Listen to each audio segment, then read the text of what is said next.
Hey, it's Benji Cole, son of Al Cole from CBS Radio and host of People of Distinction, the talk that gives an in-depth view of some of the most dynamic, intelligent, and successful people on the planet.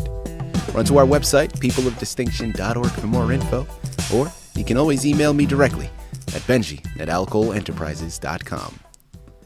And on the line with us today, we have Joshua Wheelon, and we're going to be discussing his amazing book, The Departure. That's available for purchase through Amazon as well as barnesandnoble.com. And before I go any further, I do want to take this opportunity and point out that Josh was brought to our network, People of Distinction, today by one of the best publishers in the business, Workbook Press. So if you are a writer out there listening in right now, or better yet, you know someone who is also a writer and has written a book, and if you need help moving it, people, give yourself the best gift you could possibly give. Contact Workbook Press and have their fantastic team move it for you.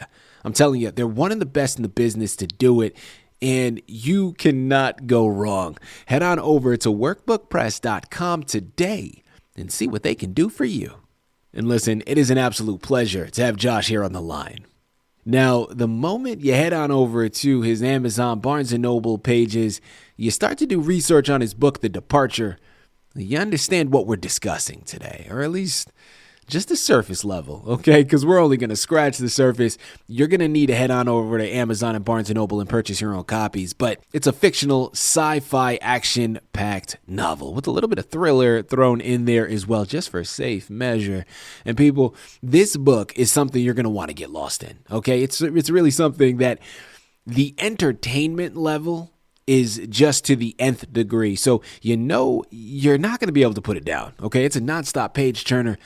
But it also has an underlying element that so many people are going to be able to relate to, or at least the contemplation they're going to be able to relate to, okay? Because it's loosely based upon the Bible in a certain aspect, okay? When in the Bible, when we're talking about the end of days, this book is really going to take that notion and explore it further. Okay. Now, as I mentioned, of course, it's a fictional narrative, right? So there's going to be a lot of other things created and thrown in there for embellishment and entertainment purposes. But that notion, I think, is something that, for any of my believers out there, this is something you've all spent time thinking about. I know I have. And listen, don't take my word for it. Take Josh's. Josh, first and foremost, man, welcome to People of Distinction. And thank you very much for being a guest. How you doing today? I'm doing great. Thank you for having me. Absolutely. Absolutely. Josh, the pleasure is all ours, man. We're really looking forward to this. And I mean what I said. I think this book is something special, okay? I think what you've embarked upon here and what you've created is really pulling on so much of what humanity has gotten so curious about. When we talk about the end of times and how it was discussed in the Bible, this is something by no means that is a new concept. But the way you've decided to go about establishing it is absolutely first rate, and I really want to get into it. But before we go into the book, Josh, I want to start off by learning a little bit more about your background, because I know that you are someone that has been diagnosed with autism. So Josh, let's start there, man, completely out of left field. Talk to myself and my listening audience about what it was like growing up with autism. Well, honestly, I was a very shy kid growing up, very talkative once I got to know someone, and still am, but I didn't actually realize that something was wrong. I just thought that was normal and that everyone else was the same way in their heads. Yeah. But my parents brought me that up when I was an adult, so I was always reclusive. I would go to my room whenever there was an argument, or the living room when there was a second TV, stay away from everyone. And I never could bring up the courage to talk to girls and other people too. Even now, I struggle with that. So it's always been very difficult to express myself. Wow. You know, Josh, listen, before we move on to the next one, man, just a quick point that I want to make. I love the fact that we started there. And I love the fact that you are so open about discussing your autism. Because I think that this is something that affects so many people in our communities, in our societies, that we should be having much more open dialogue about it. But also because of the fact that it is something that so many people can relate to. Either they are on the spectrum themselves or they know someone that is. This is a moment, or really a point of inspiration. Because, listen, I don't care who you are, what background you come from, writing a book is not easy, okay? But even having that title, for lack of a better word, because I personally believe, I know a lot of people with autism that are on the spectrum to varying degrees, and I don't like to use a title, right? Because it by no means is something that defines you. But I love the fact that, again, you did not let it define you and let it be a title that you carried around, and you wanted to write a book and you went and did so. So congratulations on that, man. It's a moment and a point of inspiration for so many others out there. Thank you once again for being a guest. And Josh, without further ado, the anchor for today's interview is all about your fantastic novel, The Departure. Tell us a little bit more about your story. In The Departure, several planets have been occupied, and Earth was abandoned long ago because certain scientists lied to give people back their project to leave Earth and explore the galaxy. But at the beginning, Earth is rediscovered, alive and well, with the descendants of the Christians, Jews, Muslims, and Buddhists that were left behind. And after a diplomatic mission reaches Earth, the Christian rapture happens, taking the Christians on Earth and the few Christians in the Galactic Federation away to heaven. I love it. I love it. Josh, what inspired you to write this book? Honestly, I wanted to get people interested in the Bible again, and I have a love for science fiction, always have. I remember watching Star Trek shows with my parents as a young teenager, and I also want the book series to be a warning, because I do believe the end times are coming near, and I don't want anyone to go to hell. Even an imaginative person like me can't imagine how painful that will be. Yeah, absolutely. You know, Josh, I picked up on something there because you mentioned series, right? You mentioned the word series. Does that mean that there's more to come? Yes, absolutely. There is a cliffhanger at the end, and a second book is written, just working out the details on getting started with the publishing, and I'm also working on a third. People, you got to be on the lookout for it. Again, as he mentioned, there's more to come. Check back into his Amazon and Barnes & Noble pages frequently so you can stay on top of them the moment that they're released. You know, again, going back to a previous answer that you stated, Josh, you talked about how you yourself believe that the end of times is upon us, right? It is coming. Well, let's go a little further into elaboration with that, Josh. Why do you believe that the end of times are close at hand? Well, it says in the Bible that there will be earthquakes, more earthquakes than normal, plagues and famines in this time, and the amount of earthquakes are higher than any time in history, and there will be wars and rumors of wars and plagues. Look at COVID, for instance. Yeah, absolutely. Listen, people, you know, I don't care which side of the fence you fall on. There are some striking similarities here, and he's just bringing it to the forefront. You know, going back to the book for a moment here, Josh, your main characters, Arliss Mars and Aphra, what inspired you to write them? Well, Arliss just sounded like a name that fit, and I would like paying homage to the planets that surrounded the ancestral home. Plus, Mars was the god of war in Roman mythology, and Arliss is a tough soldier who at first was skeptical about Christianity, like some people are now. And for Aphra, I wanted to also have a main character who actually came from Earth. And Aphra has lived as a Muslim and is also a bit skeptical, although I think she started to realize before Arliss did, maybe about the same time. Yeah. You know, Josh, listen, you're speaking my language now, man. When it comes to Greek and Roman literature and mythology, really, I had a long period, and still in part now, but when I was younger, I loved reading about Greek mythology and Roman mythology and all of the stories that surrounded it. So you're speaking my language when it comes to that. You're talking about the god of war. Like, this takes me back, man.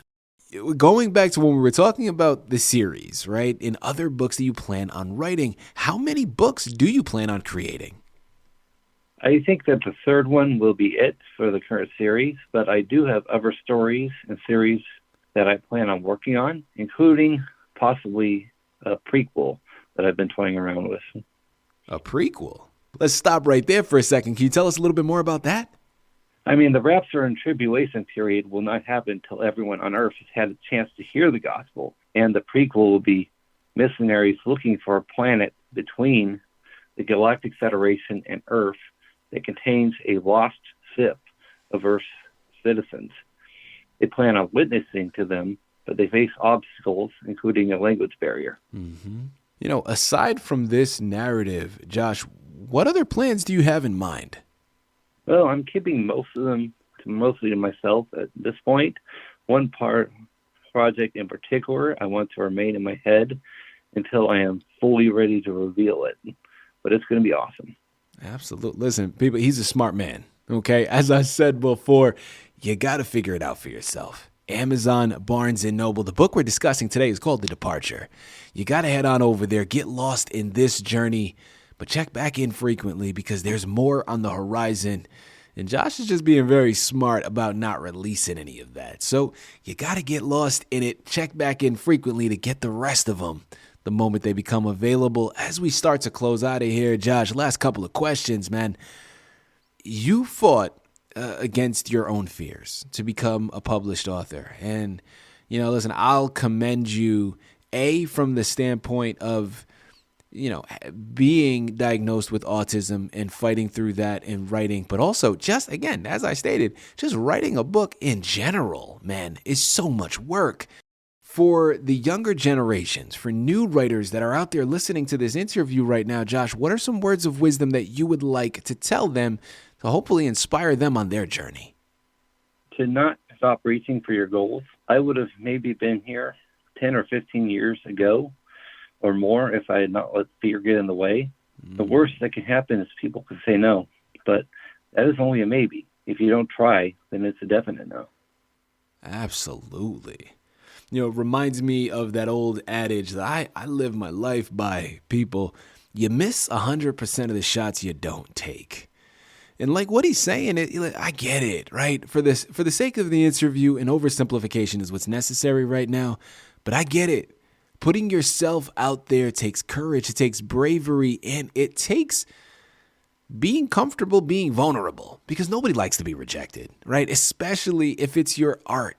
Because listen, as a fellow artist myself, I understand your creations are like your children, right? You've birthed them. You've brought them into the world.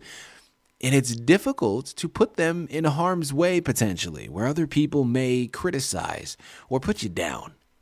So I get what he's saying there, and I understand the obstacles that we face when we come to those crossing the roads, right? And we're figuring out, okay, do we put it out or do we just shelf it for a while? But at the end of the day, as he stated, man, listen, ain't nothing to it but to do it. And you got to go for it. And I've always been a person that has believed living with the rejection is something I can do. Living with the question in my mind of what if? Well, that's something I personally feel is unbearable. Because having that what if on the back of your mind, it will never go away. But listen, rejection, that's temporary. At the end of the day, you did it. And if somebody else doesn't like it, okay. It might hurt in the moment, but you just keep it moving. Through time, that'll pass. That what if question in the back of your mind, that doesn't go anywhere. That stays there. Josh, thank you so much for all of that information, man. Last question for you here. When it comes to social media, listen, I know we're in a digital age now. So, Josh, first and foremost, do you happen to have social media? And if you do, can you plug them for us? Absolutely. You can find me on Facebook at facebook.com/Joshua Wheelon 1983 or Instagram at Real Joshua Wheelon, at Wheelon Josh B, and on TikTok at Josh Wheelon. There it is. He's got them all. He's got them all for you. People, head on over there. And listen, I'm just going to take a second and I'm going to point this out. As an artist, constructive criticism is always appreciated, right? And it's always something that I think is valued, because we don't get better by always hearing great things, okay? We do know that there's always improvements that can be made. So I'm just going to take a second and point it out there. And I know Josh didn't, and he's braver than me, because I absolutely would have said it. But listen, people, if you're going to be one of those that want to reach out and communicate, that's fine, right? It's social media. So let's use that media platform to be social, okay? But if you're going to offer a criticism, please make sure it's constructive, okay? Criticism for criticism's sake doesn't help anybody. Maybe it helps your ego in the moment, but I promise you, after a while, you're going to go back to feeling just as angry, depressed, or whatever it is that you're going through to make you want to go and insult someone just for the sake of doing so. So constructive criticism is appreciated. Head on over to his social media accounts, but also Amazon, Barnes & Noble. The book, once again, is called The Departure. Joshua Wheelon is the author you have to thank for bringing it to your table. Head on over there. You can thank me later. Get lost in this journey and just take a ride. Because I promise you, that's what you're going to find here. You're not going to be able to put it down. Josh, this has been an absolute pleasure. Man, such an honor. Thank you once again for being a guest on People of Distinction. Absolutely. Thank you for having me.